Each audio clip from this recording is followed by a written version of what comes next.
Economia e Mercado, com Juliana Rosa. A gente toma cuidado aqui no programa para não ficar repetitivo no assunto, mas tem dia que não tem como, né, Eduardo? O ouvinte que nos perdoa, o ouvinte reclama, o ouvinte manda mensagem.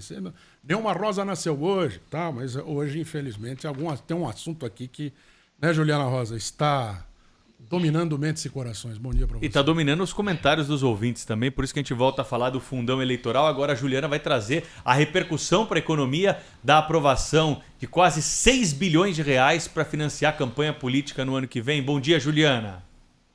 Ai, gente, não tá dando para falar de outro assunto, viu? Eu até tentei aqui. Bom dia, Pedro. Bom dia, Du. Bom dia para você, ouvinte. A repercussão é enorme, claro, agora de manhã no mercado financeiro, porque é aquela coisa morde-a-sopra, né?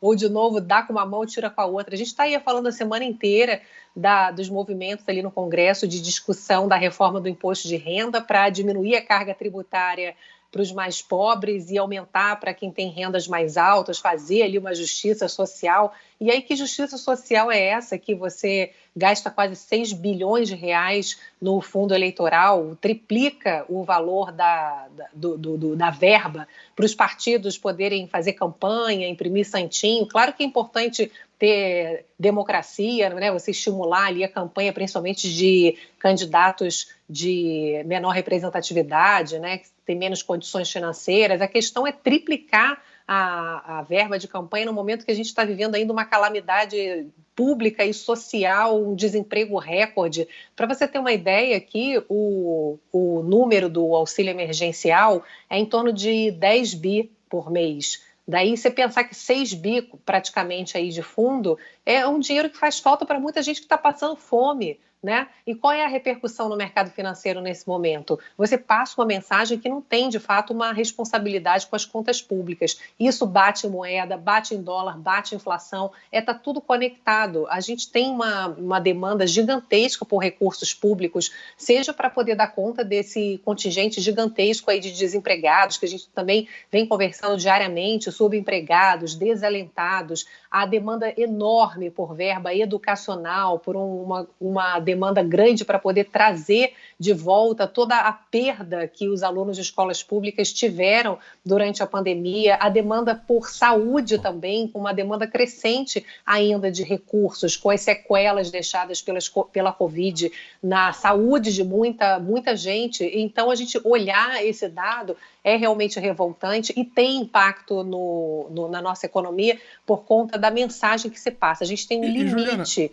para gastar verba pública, né? É um dinheiro que vai fazer falta. Juntando nisso que você está falando, vamos lembrar que há uma semana a gente estava aqui falando que o governo vetou, o Congresso aprovou, o governo vetou, o Congresso derrubou o veto, o governo entrou na justiça para não pagar 3 bilhões e meio, não pagar. Está entrando na justiça e fala assim, não vou pagar 3 bilhões e meio para comprar laptop, computador e chip para as crianças estudarem nas escolas mais pobres.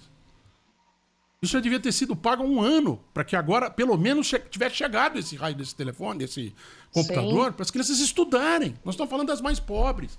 3 bilhões e meio não tem. Agora, o ano que vem vai ter, se ninguém mudar nesse negócio na lei orçamentária, que a diretrizes orçamentárias é a flecha, né? Vai para lá. Depois vocês aprovam o orçamento chega até 31 de agosto. É o cúmulo da falta de senso e da falta de lógica. E um ouvinte me perguntou aqui, as mensagens são tantas que já assumiu o autor da pergunta, mas ele me perguntou, e o salário mínimo? 1.147 contos. 1.147. Inflação, Edu? Sai a inflação agora de manhã, que é a inflação que mede aqueles preços de custo, né, do atacado principalmente, do IGP-10, mais de 30% acumulada de inflação. Então a gente tem o desemprego, tem inflação, né, precisamos de verba pública para proteger os brasileiros, tem muita gente passando necessidade. Outra coisa que saiu aí nesse orçamento, nessa lei de diretrizes orçamentárias, é aquela tal da emenda do relator. Sabe o que é isso? É aquele dinheiro que o relator ali do orçamento pega para poder depois distribuir para fazer obras daquelas pontes, sabe? obra em currais eleitorais de coisas que não são essenciais nesse momento. Claro que obra é importante, né, movimento economia, mas na boa, né, do Pedro, um dinheiro que você alimenta quantas famílias ao invés de construir uma ponte lá, sabe? É uma 16 bi que eu estava vendo aqui, né, para essas obras desnecessárias para poder dar voto, sabe? É revoltante, assim, não dá para falar de outro assunto realmente hoje. É uma mensagem ruim para as contas públicas e uma mensagem ruim do ponto de vista de justiça social.